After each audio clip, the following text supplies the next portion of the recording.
Ok, Shabbat Shalom a todos. Shabbat Shalom. Qué bueno poder estar acá. Siempre somos bien recibidos, ¿verdad? Siempre se nos trata con cariño. Y mucho más para hacer la voluntad del Eterno, ¿verdad? No hay nada comparable a enseñar Torah. Mira que somos maestros durante la semana. Enseño matemática, enseño física, enseño programación, pero el deleite que uno siente enseñando Torah y poder compartir la palabra del Señor no es comparable a nada. La vez anterior tuve el privilegio de poder hablar con ustedes un poco de los nazarenos, ¿verdad? Fue una clase donde trabajamos un poco la historia, porque la historia nos ayuda mucho, amados, en un mover que todavía está joven, donde todavía hay muchas opiniones, donde hay divergencia, donde hay opiniones a veces hasta encontradas, donde hay hasta opciones. Uno puede preguntarse por qué camino sigo, por dónde me voy, cómo yo sé que estoy por lo menos atinando, que estoy cerca. Y la ayuda que por lo menos yo he encontrado, mi amor, yo también he encontrado, muchas personas me han encontrado, es la historia. Porque la historia también nos ayuda a quebrantar las propias. Es muy cierto y muy importante nosotros poder hablarlo, de que hay conceptos que como ya los aprendimos de una forma, por más que leamos la escritura, la leemos con ese lente. Y en la misma escritura se le hace hasta difícil penetrar esa barrera que ya nosotros hemos puesto. Miren, hay veces que yo llegué a leer la Biblia completa y hay veces que estoy leyendo una porción semanal y yo digo, jamás yo leí esto en mi vida. Y yo estoy consciente que he leído el libro de Génesis, de Éxodo 3, 4 veces, pero de repente lo estoy leyendo y dice, ¿dónde yo estaba? Yo no me había fijado en este detalle, yo no me había fijado que esto estaba allí, dice, pero que yo estaba leyendo. Y que cuando tú tienes ya una idea preconcebida, en ocasiones la misma escritura se te bloquea. Es como si tuviera un velo. La escritura puede tener el velo pentecostal, que lo que usted va a leer es el pentecostalismo dentro de la escritura. O puede tener cualquier otro velo, el velo bautista, el velo metodista, y en vez de la escritura hablarme, yo voy a intentar todo el tiempo apoyar mi teología, mi versión, basado en la escritura. Y sí, eso es comprensible, eso es de la naturaleza humana, pero eso nos trae un problema. Que vamos a empezar a fundamentar ideas forzadas. Vamos a tomar textos, en ocasiones aún dentro del contexto, pero empujándolos un poquito con otro para intentar yo sostener una casa, en vez de que sea la misma escritura la que me hable. Adelante, Pastor. Fuera de contexto. Para hacer un pretexto. Para un pretexto. Sí, y en muchas ocasiones pues lo hicimos y dimos enseñanzas que movieron corazones y que hicieron una función con el conocimiento que teníamos en el momento. Pero de repente el cielo decidió, vamos a darle un poquito más de luz a estos siervos inútiles. Pues de repente nos llegó un poquito más de luz y ahora lo que yo pensaba conocer se me empezó a mover el piso. Y dije, espérate, hay otra forma tal vez de interpretar esto, tal vez hay otra manera de verlo. Y por eso vamos a estar trabajando con un poco de historia y con el contexto sociocultural para traer a luz a los textos. Por ejemplo, a la vez pasada hablamos de los nazarenos, hablamos de la evidencia textual, histórica, filológica del primer siglo. Tomamos como testigos a los padres de la Iglesia Católica y vimos lo que tenían que decir acerca de los nazarenos. Hoy vamos a trabajar un poquito con el contexto de la época romana, de las castas sociales, para nosotros poder comprender con mayor amplitud lo que es el concepto de la gracia. Si yo le pregunto gracia, la gran mayoría de las personas me lo va a definir como un favor inmerecido. Como que me dieron algo que yo no merecía. Y por alguna razón, el concepto de gracia está ligado, inseparable de salvación. Y usted me va a decir, no, es que la gracia es que yo soy salvo. ¿Ya?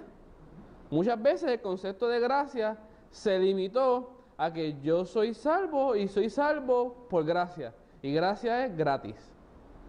Y hemos reducido todo un concepto que se ha desarrollado a través de una época histórica, a través de un pueblo, a través de diferentes textos, a una expresión. Hemos tomado algo complejo y lo hemos convertido unidimensional. Este fenómeno que es complejo, que abarca historia, que abarca personajes, que abarca diferentes épocas del ser humano, lo reducimos a algo minimalista. La gracia es gratuito. Y eso, aunque tal vez no está lejos de lo que podría ser una interpretación de la gracia, me limita el concepto. Entonces vamos a ver por la Escritura el aspecto más amplio de lo que realmente es gracia, lo que es el Gesed, ¿verdad? Para eso, por ejemplo, vamos a empezar con Génesis. Génesis 6:8. Todos lo hemos leído. Si quieren podemos ir al texto para leerlo fidedignamente. Génesis 6:8 está relacionado a Noah y el diluvio. De manera somera, ¿qué pasó? La humanidad se corrompió, llegó hasta el clímax de la iniquidad. Tiene que haber una limpieza. Hay una persona junto con su familia. ¿Qué cosas que son 8? No fueron 10, no fueron 12, no fueron 15. ¿Por qué 8? Tenga para otro día. Entonces, de repente, ¿verdad? Se encuentra este justo y la palabra, ¿qué es lo que dice? Génesis 6:8, por favor, ¿qué dice? Pero Noah halló gracia ante los ojos del Eterno. A Dios. Entonces, ¿qué es gracia? Dentro de ese texto, ¿qué es gracia?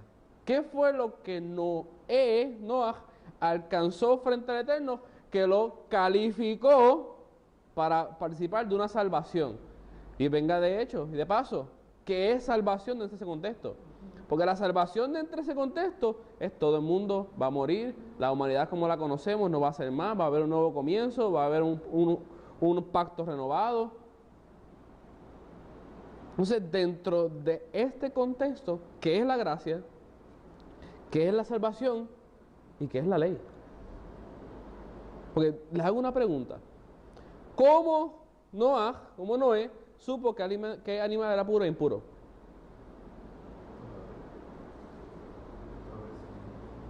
Obviamente, alguien se lo enseñó. ¿Quién le enseñó a Noé que era un animal puro y un animal impuro?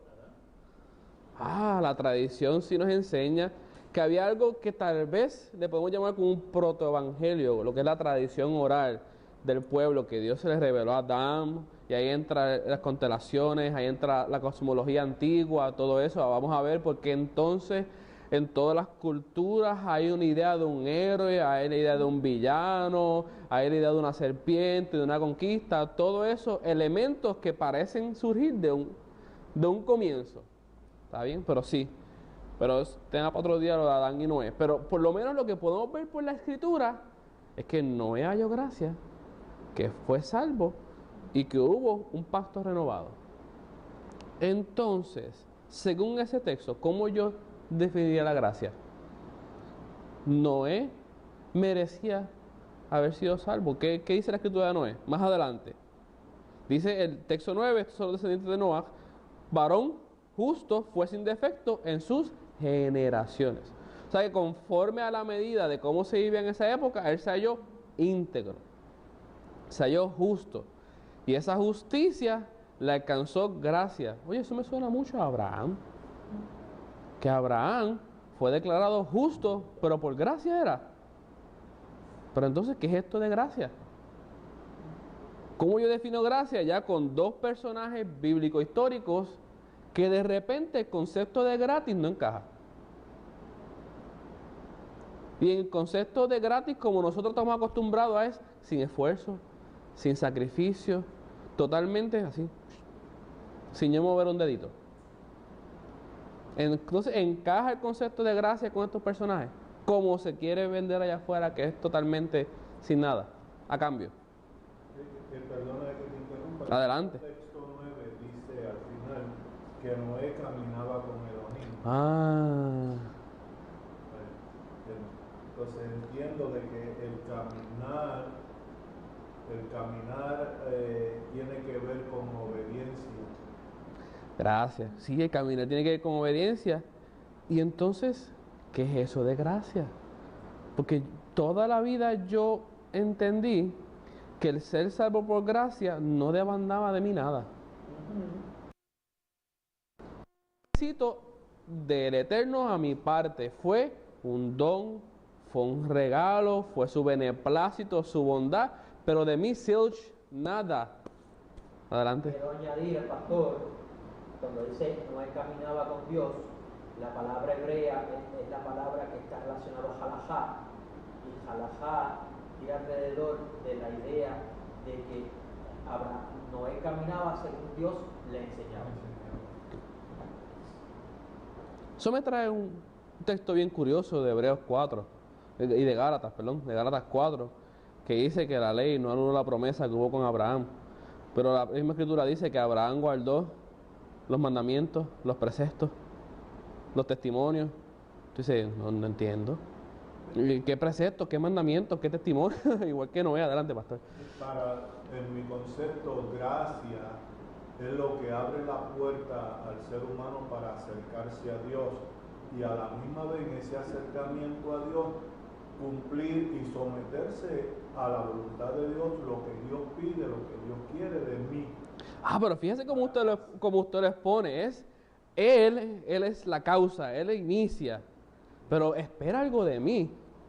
Tiene que haber una obediencia, tiene que haber una fidelidad, tiene que haber una reciprocidad, o sea, algo tiene que pasar. Esa no fue la gracia que me enseñaron. La gracia que me enseñaron era, usted no se le demanda nada. Por eso, porque... Estas palabras, yo recibo al rey. Yo recibo al rey, ajá. Pero entonces también tengo que recibir el documento. No, el documento no. Yo quiero el rey, los beneficios, pero yo no quiero ninguna responsabilidad lo más absoluto. No, pero me refiero hablando de gracia. Ajá, sí. Usted sabe que lo que convierte a una persona, lo que le da un rey es una persona con autoridad y poder. Lo que le da a una persona autoridad y poder es un documento legal. Si el documento legal no existiera, el poder no existiera. Por tanto, lo que convierte a David, pongamos el ejemplo a David en rey, es la constitución de Dios que le da todas las facultades en poder de ejercer la autoridad que le fue delegada conforme a su ley. Fíjense, ustedes están todos en un mismo concepto. Para resumir y le di la oportunidad. Tenemos un poder, un rey, tenemos un documento y tenemos una relación entre ellos. Vamos a darle más profundidad a esto, por favor, Pastor Víctor. ¿Iba a decir? Sí, es que Moreo ahorita estaba hablando de la constitución que tiene el pueblo y estaba hablando sobre cogió el ejemplo de la constitución de Estados Unidos. ¿Qué es la constitución para un pueblo? La constitución para un pueblo es donde se expresan los beneficios, pero también sus deberes. Las hagas y no hagas. Ajá. Hagas y no hagas, exactamente. Deja ver si yo puedo reunir todos sus pensamientos. Porque empezamos hablando de gracia y terminamos con un rey, con un documento, con una responsabilidad y con unos deberes. Ustedes me están llevando a una relación que se conocía en el antiguo Medio Oriente, que era la forma en que los reyes pactaban con sus pueblos. Y es la forma en que nuestro rey, hablando en el lenguaje que el hombre puede comprender para la época que está desarrollando, hizo con nuestro pueblo. ¿Dónde fue ese pacto? En el monte de Sinaí. Entonces, ese documento, este evento no se hizo en el vacío, no está en un vacuum. Se hizo dentro de una cultura, dentro de una cosmovisión. Y para nosotros poder entender el documento, lo estudiamos dentro de esos lentes. Fue un acto público, no fue un acto privado. Fue un acto público. Y vamos a intentar a ver si ese tipo de relación estaba presente en la época del primer siglo. Porque fíjense, tenemos lo que se llama el contexto del antiguo Medio Oriente. Ok, está claramente evidenciado que lo del pacto en el monte Sinaí es un pacto entre un rey soberano y entre sus súbditos. También está evidenciado que es un contrato matrimonial. Muy bien. Pero eso, ¿había algún tipo de relación parecida para el primer siglo? Sí. Sí. Entonces, Cuando se me está escribiendo una carta, ahorita More decía que pues Pablo no podía citar otra cosa que no fuera la Tanaj, porque es lo que estaba escrito. Y yo decía dentro de mí relajando, sí, porque él le pedía las cartas a Pedro. Pedro, déjame ver qué le escribiste a Gálatas para yo poder citar lo que tú dijiste. O Juan, déjame ver la carta, por favor, para yo poder decir primera de Juan 2:3. Entonces, nuestra concepción de lo que es la escritura no nos va a ayudar a comprender si no nos ubicamos. Pablo iba a citarse a sí mismo. Sí, porque yo mismo dije en la carta de Efesios. Entonces, cuando uno compone un documento, uno cita la fuente. Tiene que ser la fuente. Para darle fuerza, para darle validez, a tu argumento. para darle un fundamento. Pero entonces, ¿a dónde Pablo pudo haber recorrido? Porque como la evidencia de forma jocosa, Pedro, Pablo, Juan se citaban unos a otros. No, estaban los evangelios. Mira, históricamente, cuando usted estudia la redacción del canon, más o menos cuando surgen los evangelios.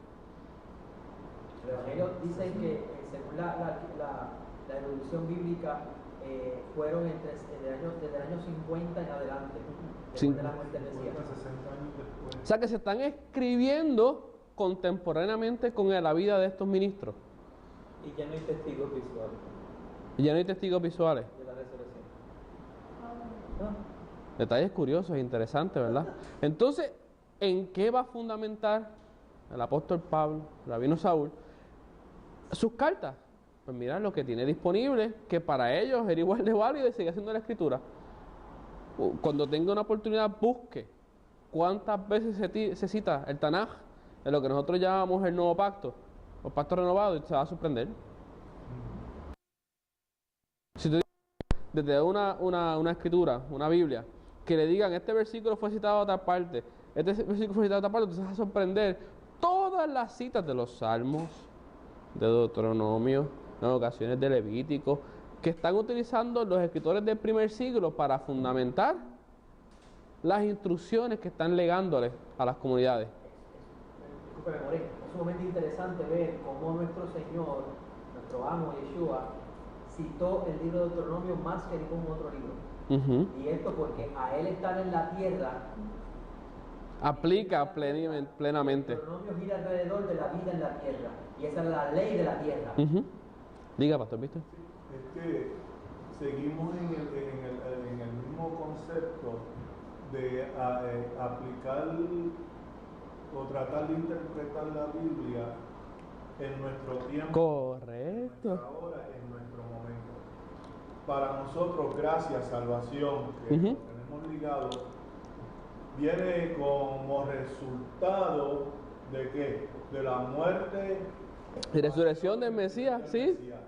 Eso para nosotros, eso se nos enseñó que son las buenas nuevas. Correcto.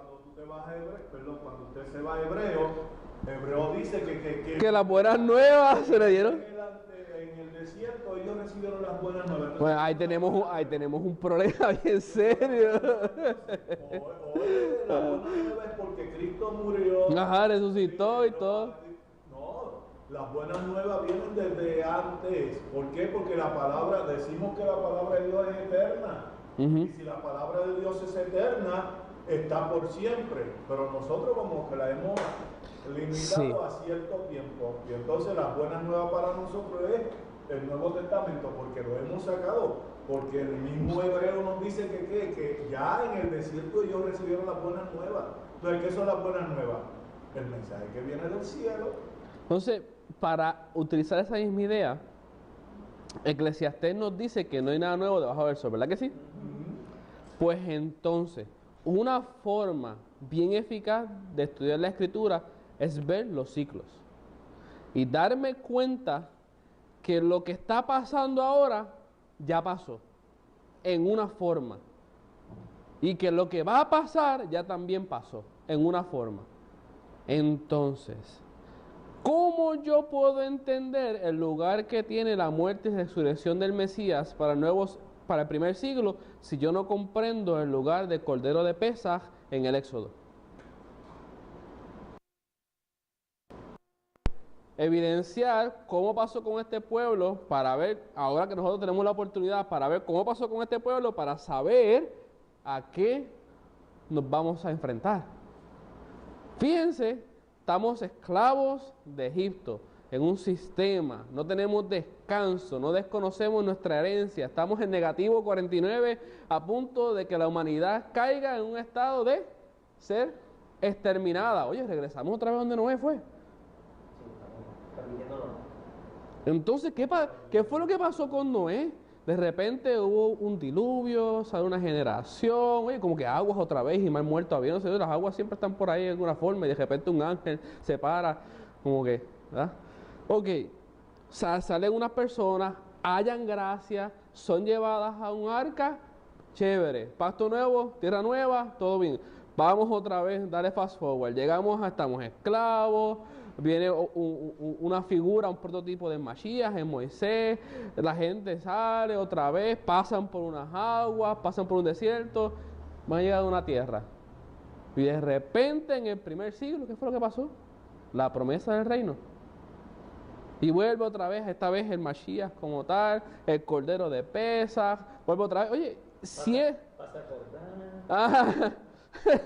sí, pero si él es el Cordero de Pesaj, según la cronología, ¿qué iba después? Él nos está marcando para el Éxodo, para entrarnos al desierto terrible donde somos probados, a ver si vamos a obedecer sus mandamientos y preceptos. Fíjense que esa es la prueba.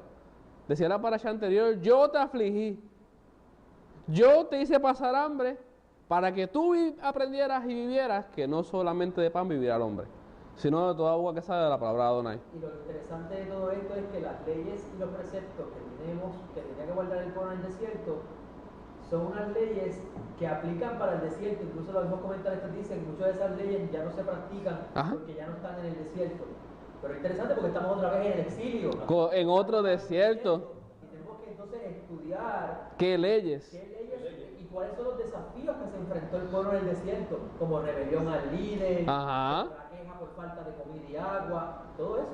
Y curioso que después que está el desierto, llegó la boda. Y ahí entonces entra la plenitud de la Torah. Ay, que estaban sin ley en el desierto, ¿era? No, estaban por ley. No, porque el simple hecho nada más de obedecer al ángel en el desierto es una obediencia a la ley. Pero la Torah no había llegado.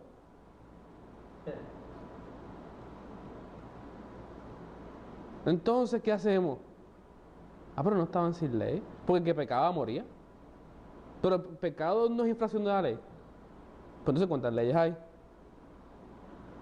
Si entendiéramos lo que realmente es la dispensación de los tiempos, si comprendiéramos apropiadamente las épocas y el trato del Eterno con la humanidad, no pelearíamos tanto con la ley.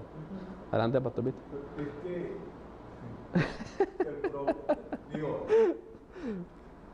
el problema de nosotros es que de Yeshua para acá, la autoridad bíblica es Pablo. Es Pablo, todo lo que dice Pablo, eso es. Entonces, partimos de aquí hacia acá, pero se nos olvida que hay que correr hacia atrás para ver qué es lo que establece la Escritura, para poder yo entender ¿qué Pablo quería decir, de verdad? No, Pablo, Jesús. Ajá. La enseñanza de Jesús, yo tengo que conocer lo que dice atrás. Correcto.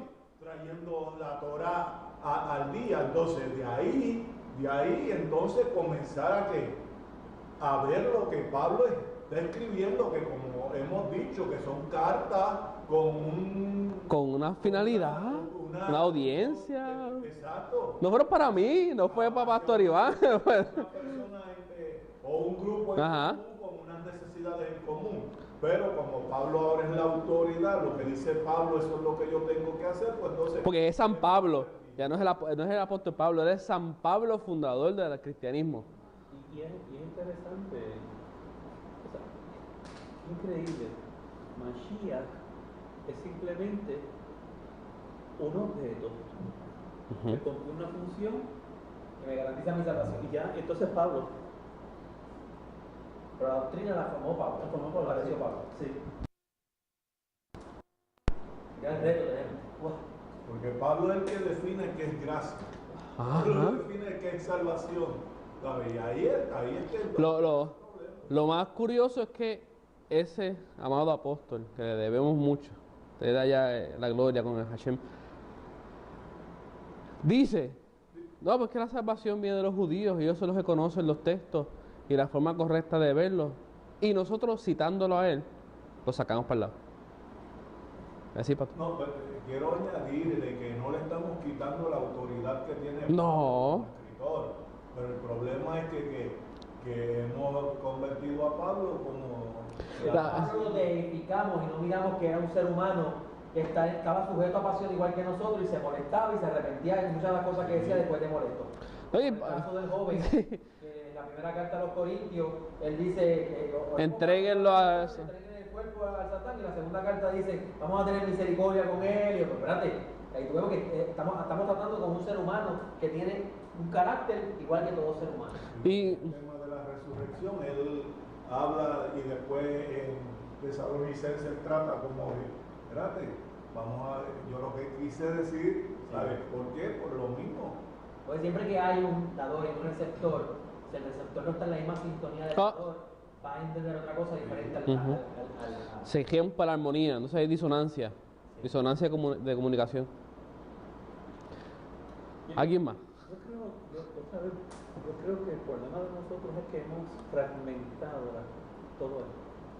Entonces, si no lo unificamos, Sí, no puedo coger las cartas de Romanos sola, sin todo el contexto anterior que dio a luz ese mover, que dio a luz esa carta. De lo contrario, estoy haciendo lo que realmente está en mi corazón. Entonces, en vez de yo querer seguir la escritura, estoy usando la escritura para que tú me sigas. Por eso es que tenemos que coger y quitar, lo primero que tenemos que quitar nuevamente es la idea de antiguo pacto, nuevo pacto. O más aún, Antiguo Testamento, Nuevo Testamento. Tenemos que eso de la mente, porque si nos metemos eso en la mente, No va a poder. cuando estamos en una conversación de los fundamentos de la escritura, la persona está prejuiciada ya, no, por eso es el Antiguo Testamento y hay un Nuevo Testamento. qué interesante. Estos grandes predicadores de mega iglesia constantemente hablan de eso mismo. Y el Antiguo Testamento fue abolido. Pero qué mucho les gustan los diezmos y las ofrendas. Lo abolen parcialmente. Un abolimiento parcial. Ok. Ya que desarrollamos un poquito la gracia, un poquito, porque este es tema de seminario. Diga, pastor. Sí, perdón. Cuando uno estudia la teología sistemática, eso nos causa problemas en cierta manera. ¿Por qué? Porque la teología sistemática te coge los temas, como dijo el pastor, fragmentadamente: salvación, redención, justificación. Entonces, cuando tú lees la teología, uno lo mira que son temas diferentes. Que no tiene- uno no tiene que coger. Exacto. Entonces, cuando tú te enfrentas te vas a la Biblia, que te habla de que todo eso viene unido, entonces chocas. Pues espérate, pero entonces, ¿cómo yo puedo unir la justificación con la salvación, justificación con la redención, todo eso? Y a fin de cuentas, ¿dónde yo meto entonces el tema del perdón en todo eso? Y entonces me quedo. Sí. Víctor, perdóname, ¿de dónde viene eso? ¿De dónde te saqué ese tema? Estamos volviendo otra vez al olivo. Y eso está requiriendo, amados, que la fe esté puesta en el bendito. Si la fe de usted dependía de tal o X concepto, de tal X traducción o tradición, su fe va a ser sacudida. La mía lo ha sido en más de una sola ocasión y todavía las que faltan. Porque de vez en cuando nos sentamos a leer la escritura. No es que nos sentamos a leer solamente al rabino cual o cual. Sí, me gusta muchísimo, pero nos fundamentamos en la escritura. Y la misma escritura en ocasiones, cuando usted la empieza a estudiar, le sacude. Porque aquella enseñanza te la basaron en 2 textos y se olvidaron de los otros 80, de los otros 30, de los otros 20. Porque no eran beneficiosos en ese momento a la enseñanza. Pero cuando usted estudia la Escritura como un todo, como una parte dentro de un todo, de repente las cosas tienen que cuajar, tienen que hacer sentido. Da lo otro, con qué propósito yo estudio y con qué propósito yo enseño. Ujú. Eso tiene que ver. Hace unos días atrás estábamos, el reverendo Cherrillo, el pastor Charlie, estábamos hablando de un amado pastor amigo de nosotros. Él da clase en Israel. El hombre es un doctorado de la Universidad Hebrea. Ujú. Te la di. Entonces cuando nosotros leemos los escritos de él, decimos, pero ven acá. ¿Qué pasó? ¿Qué pasó? Porque si él tiene un conocimiento como el que tiene, sabemos que él tiene por sus estudios. ¿Dónde está el fruto de lo que estudió? Lee lo que él escribe, uno dice, como que no. Y que Hashem cuide nuestra lengua. Pero cuando yo pensé en él, me vino a la mente, usted es un cananeo, porque lo que se dedica es a hacer viajes para Israel. Pasa que Y él es guía. hemos desviado lo que es ser un verdadero siervo, de lo que es ser un discípulo de Mashiach, de lo que es realmente buscar a la oveja perdida. Ezequiel hace una acusación bien fuerte en contra del liderazgo. Dice, ustedes lo que quieren es vivir a costas del sacrificio de otros. Ustedes no cuidan las ovejas. Ustedes las esquilan y le sacan el beneficio y las pobres no tienen ni de qué comer. Eso no es el ministro de Adonai. Mi rey y mi amo no es así. No me exige a cambio de su benevolencia que inclusive aprendí y me chocó y me sanó. 1500 conversaciones que tengo con Morelloses de camino a todos los lugares. Estábamos hablando de Nadab y Abijú, ¿verdad? De este modelo de dos personas que lo entregaron todo por sentir algo de parte del Eterno. Y este Moré, la que Morelloses me estaba hablando, dice, miren, si usted entregara toda su vida, su familia, su riqueza, todo lo que usted tiene por seguir al Eterno, eso sería una ofrenda no aceptada. ¿Usted quiere hacer lo mismo que hizo Nadab y Abijú? El Eterno quiere que usted le sirva con su familia, que usted le sirva con su empleo, que usted le sirva en medio del mundo que Él creó para servirle. Y eso te cambia la perspectiva. Adelante, pastor. El audio de Moré referente a Lucas es bien interesante para entender lo que Lucas escribe basado en el sacerdocio. Oh, sí. Donde Lucas le está poniendo los pantalones, la correa, los pantalones al sacerdocio. ¿Por qué? Porque no estaban cumpliendo Con su labor. Y el sacerdocio como metáfora a un siervo de Hashem, ¿cuál es su función? Curar enfermos, enseñar la escritura, corregir lo que esté defectuoso, no enriquecerse. Y es lo que estábamos viendo en el primer siglo que Lucas viene a corregir. Aquellos que debían haber servido al pueblo se sirvieron. El mandamiento que aparece en la sección de la Torá esta semana, donde si vives distante del lugar donde el Eterno pone el nombre y le quieres llevar una ofrenda, pues puedes coger dinero y ir al lugar Y comprar lo que tu corazón desee. La ofrenda, cómo esa orden se convirtió en un negocio y se convirtió el templo se convirtió en un lugar de El mercader te va a ver en el tratado de la Mishnah, Shekalim. Te va a ver, lo va a ver, que se cobraba un impuesto y eso estaba prohibido por la Torá. Que se le rentaba los espacios por familiaridad, por cotidianidad, Como pasa en las Américas, un bus. Exacto, algo bien parecido a eso, a lo que nosotros conocemos como un mall. Por eso es que Mashiach entra, coge un latigazo y dice que ustedes han hecho con la casa de mi padre. Y está citando el Salmo 89 que habló Moré. Y diciendo que el celo de mi casa, de tu casa me consume, algo bien parecido a lo que hace el sacerdote ungido para la guerra. Y lo que hace Pinjas. Perdón, el Salmo 55. Isaías 56, 56. verso 7, la última parte dice, porque mi casa será llamada Casa de oración para todos los pueblos. para todas las etnias. Casa de oración, y la convirtieron en Una cueva de ladrones. Entonces, ¿qué es gracia? Una forma de acercarme al contexto, al concepto de gracia, es por el contexto en el cual se está escribiendo ese texto. Para la época del primer siglo, que estábamos bajo el dominio romano, ya existía el concepto de gracia. Repasemos un poquito la historia, que en Roma existía lo que se llama las castas sociales. Nosotros tal vez todavía tenemos unos remanentes de ellos, ¿verdad? Muchos consideramos al licenciado, juez, doctor superior al maestro, carpintero, albañil. Y si usted tiene bachillerato, usted es mejor que tiene cuarto año.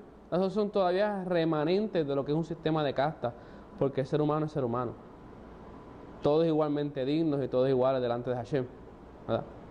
Ahora, dentro de ese sistema de castas estaba lo que se va a llamar el patricio, que el patricio en origen eran los únicos que podían tener puestos políticos, eran los únicos que podían ser sacerdotes, porque se consideraba que el patricio se comunicaba mejor con la deidad, que era mejor intermediario, y ese patricio era el que era opulente, el que tenía riqueza, el que tenía honor, prestigio, por su función.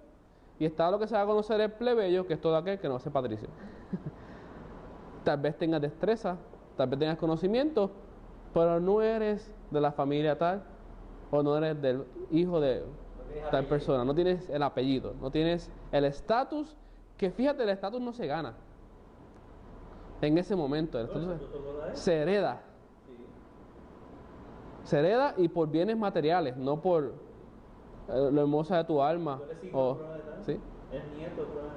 No importa tu amoralidad, tú puedes ser ¿verdad? Una persona importante. Ahora, este concepto de patricio y de plebeyo es importante porque el patricio es el que le va a extender gracia al plebeyo.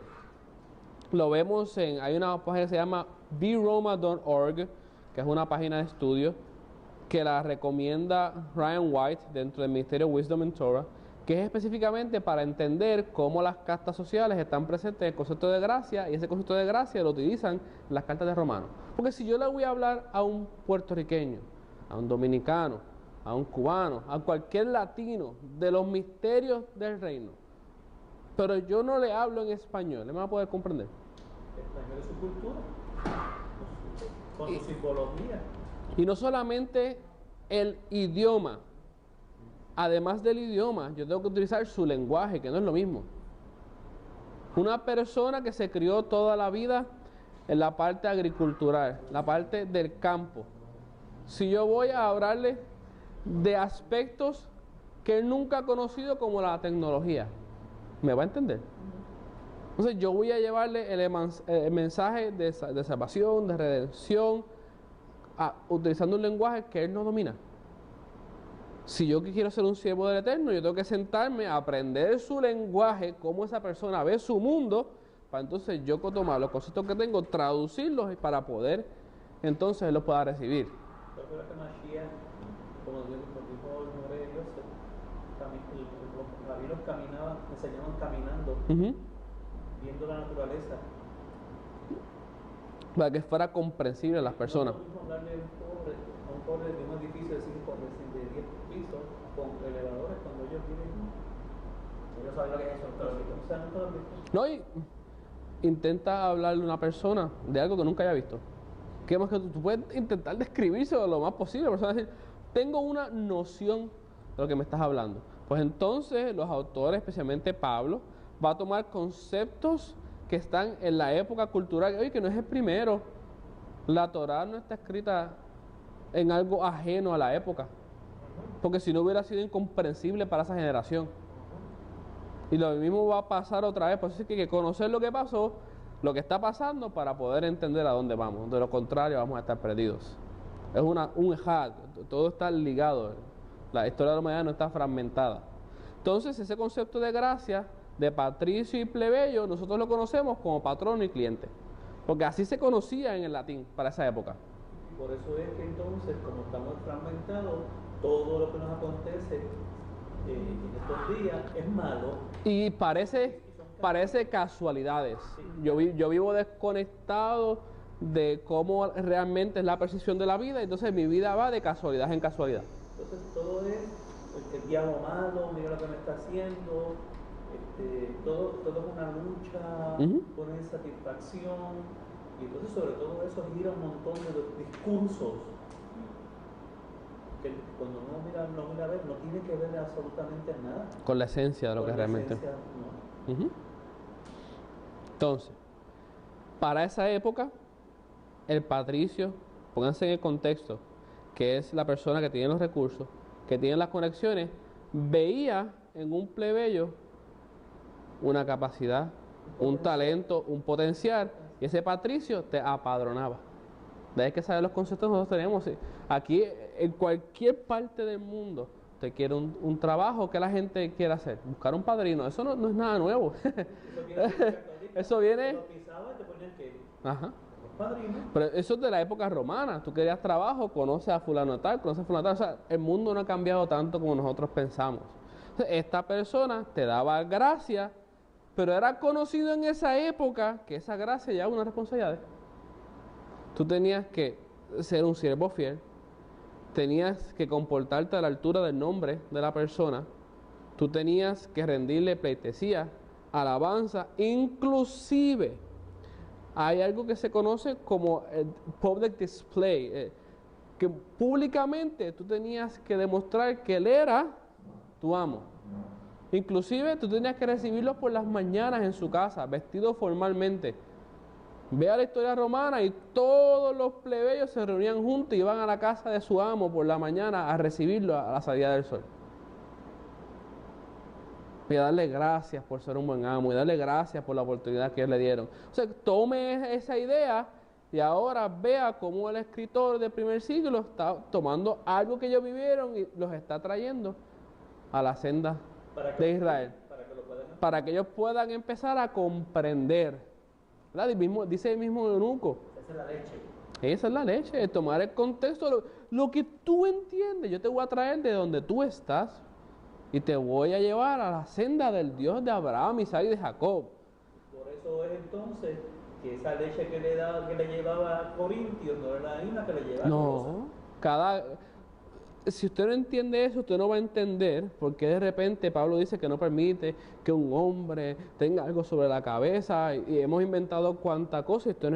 Si usted no ve la cultura, que el sacerdocio de esa época tenía unas características, que la sacerdotisa de esa época tenía unas características, que se rapaba la cabeza, que había lo que se llama la prostitución sagrada, usted no va a entender de qué Pablo está hablando. Entonces va a inventar su propia teología y que nadie profetice con una hoja. Lo que saca hoy en día, se escucha hoy en día, con que la mujer tiene que tener un manto puesto en la iglesia. Ajá. O tiene que tener la cabeza cubierta por tal razón, y el hombre descubierto por tal razón. Y no se conoce el contexto de la época, la lucha que estas personas están teniendo para que no sigan con sus viejas costumbres. Óyeme, si yo quiero apartarme de la bebida, ¿yo me voy a una barra? No.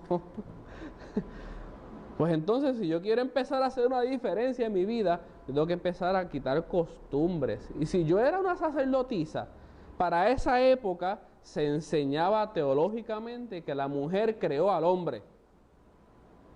Y las mujeres eran las maestras. Y de repente te ve una carta de Pablo que dice, porque es que yo no permito que enseñen las mujeres. Porque es que Adán no fue el que creó. Entonces, pero ¿qué tiene que ver con que la mujer enseñe y que Adán fue primero? No tiene nada que ver con lo que nosotros hemos hecho que sea. No entiende lo que está pasando. Cuando tú veas el contexto y entiendas que eran las sacerdotisas que estaban entrando al camino, pero todavía no habían soltado las viejas costumbres, Pablo está poniendo una barrera momentánea. Descontamínate. Pasa por los procesos para que seas una vasija útil. No puedes venir a enseñar la senda con conceptos que no son correctos. Entonces nosotros tomamos instrucciones que de repente se dieron para una época, para salvaguardar una comunidad, y nos inventamos de ahí en adelante nuestra propia teología. porque no entendemos la función de un apóstol. No, todavía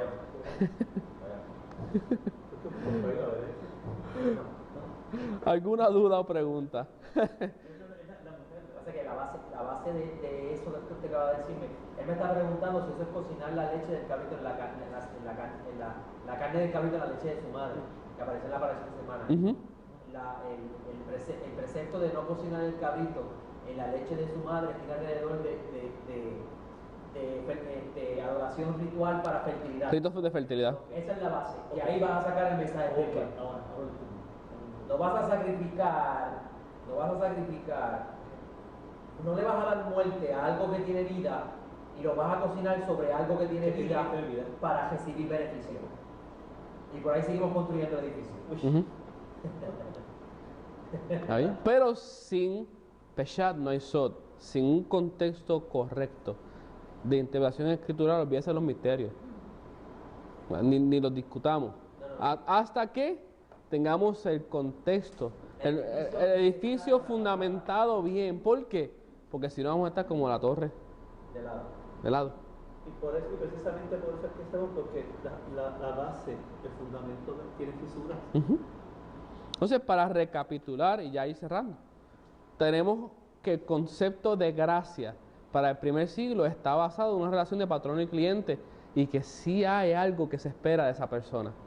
No era tal cosa como que esta persona te va a dar un beneficio y no espera nada de ti. No. Espera alabanza, fidelidad, obediencia, lealtad. Y todos esos conceptos, mis amados y amadas, en la escritura tienen un nombre. Se llaman fe. La palabra hebrea para fe, emuná, se traduce como fidelidad, se traduce como lealtad. Entonces, hizo clic, por fe el hombre es salvo. ¿Pero qué es fe? La fe no es un concepto intelectual. La fe es un estilo de vida. Ahora entonces, ahí me dan gracia, pero se espera de mí lealtad, se espera de mí fidelidad, se espera de mí obediencia, se espera de mí alabanza, se espera que yo camine con el que me dio la gracia. Por eso es que Noé caminaba con Dios, por eso es que Abraham caminaba con Dios, porque me dan gracia, pero se espera de mí que yo camine con el que me dio gracia.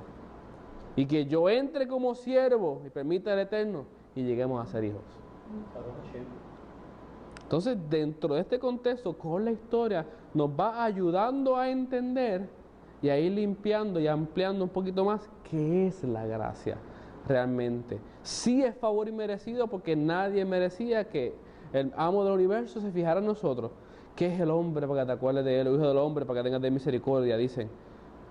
Pero no significa que ese favor inmerecido no tenga una demanda de reciprocidad, sino se espera algo de mí. Hay beneficios y responsabilidades. Porque yo me estoy haciendo parte de un pueblo. Si yo acepto el sacrificio de Pesaj, yo estoy siendo parte de un pueblo que va a salir de una tierra para caminar para otra. Ese es el contexto al cual tenemos que empezar a ver. No. Yo me estoy haciendo parte de un pueblo. Yo estoy jurando lealtad a un rey. Que más adelante viene entonces un cambio cultural. Porque si yo soy de una cultura, de un pueblo y me estoy introduciendo a otro, hay cosas que van a cambiar. Hay unas reglas que antes no habían. Eso lo vamos a lidiar con más adelante. Por eso que están las jornadas en el desierto. Porque tú no cambias de ser de una forma a otra instantáneamente. Eso no existe, amado. Tiene que haber unas jornadas que me ayuden a dejar de ser egipcio para ser israelita. Por eso es que somos hoy y mañana. Claro. Por eso es que hoy somos y mañana no somos. ¿Por qué? Porque creemos que esto es como por arte de magia, bloom, llegó y ya. No, hay un proceso en la vida por eso es que dice caminaba. Un proceso. Y entonces nosotros queremos evadir los procesos. Por eso dije al principio que para mí gracia es la puerta que se abre del Eterno hacia mí, dándome un privilegio de que yo no era, ahora soy, pero a la misma Pero se espera algo de mí. En ese caminar, entonces yo tengo que entender cómo yo voy a vivir mi vida a base de lo que el Mesías exige. Entonces, maestro, espera que yo entierre Sí. a mis padres. Y el Mashiach le dice, deja que los muertos entierren a sus muertos. Oh, pero no entiendo. Qué malo. Qué malo ese Mesías. O sea, que él tira algo de haber, pero que tiene una escalera.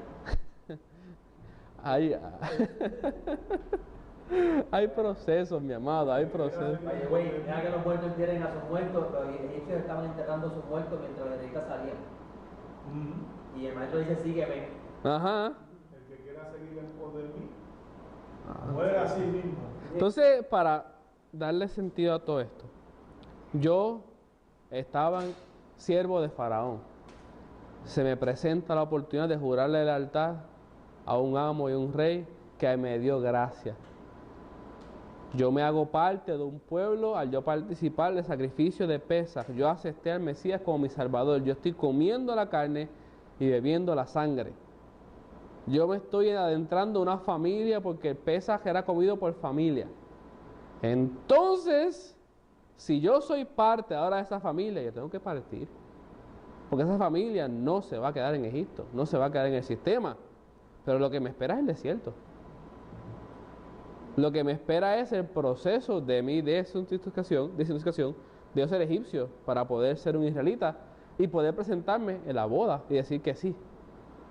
Para ser ciudadano de una nación, Se está construyendo. en el desierto. Entonces, gracias, vuelvo a lo mismo. Gracias me abre el camino para yo salir Sí. de siervo, de salir de Egipto, o en ese caminar que es un proceso para llegar a ser hijo. Y si, Le voy a añadir a usted. Gracia podemos decir que es la bendición que el Todopoderoso nos da de dejar de ser esclavo para convertirnos en siervo. Son la misma idea con dos connotaciones diferentes. Pero Él no desea que tú seas siervo, sino que seas hijo. correcto. Porque el siervo no come lo que el amo come. El siervo no se sienta Esa es la a escuchar a la mesa del Padre. Esa es la culminación. Esa Ah. es la culminación de la gracia. Recuerda lo que le dijo Abraham al Eterno. ¿Quién va a heredar si no tengo hijo? El siervo no sabe lo que quiere hacer el amo. Exacto. Así es. Come lo que sobra. Claro eso. Pero ¿cuál es el proceso de siervo a hijo? El que me ama, obedece mis mandamientos. Mi madre y mis hermanos son aquellos que hacen la voluntad de mi Padre que está en los cielos, dijo el Señor. ¿Y cuál es la voluntad del Padre? Está escrito Está escrito. en su ley. Oh Israel, ¿qué desea Él de ti? Que guardes su Que guardes sus mandamientos. y te apegues a él. Wow. Damos full circle. Puedo ser libre para ser siervo. Pero que esta gracia no sea una excusa para el libertinaje. Porque fuiste libre de tu antigua manera de vivir, pero para ser siervo ahora de un amo benévolo. No para ser tu propio dueño. Amén. Pero es que yo hago sacrificio y doy ofrenda. ¿Y qué cosa? Que el sacerdote tiene que ungirse la parte de aquí. La misma que se tiene que hacer el rotito para el siervo que no se quiere ir. Así es. Entonces, ya que demostramos por la escritura y por la historia que la gracia es hacerte parte del pueblo, salimos de Egipto. ¿Cuál es nuestra primera parada? Sin ahí. Antes de eso, estamos saliendo de Egipto, pero tenemos que salir de Ramsés Sí, para ir a su pueblo. para ir a Sucot. Y con eso tenemos la próxima clase. ¿Qué significa pasar de Ramsés, que es ser hijo del sol, y todo lo relacionado al culto imperial, al culto al sol, para entonces en mi proceso poder llegar más adelante en el camino? Sean bendecidos todos. Claro.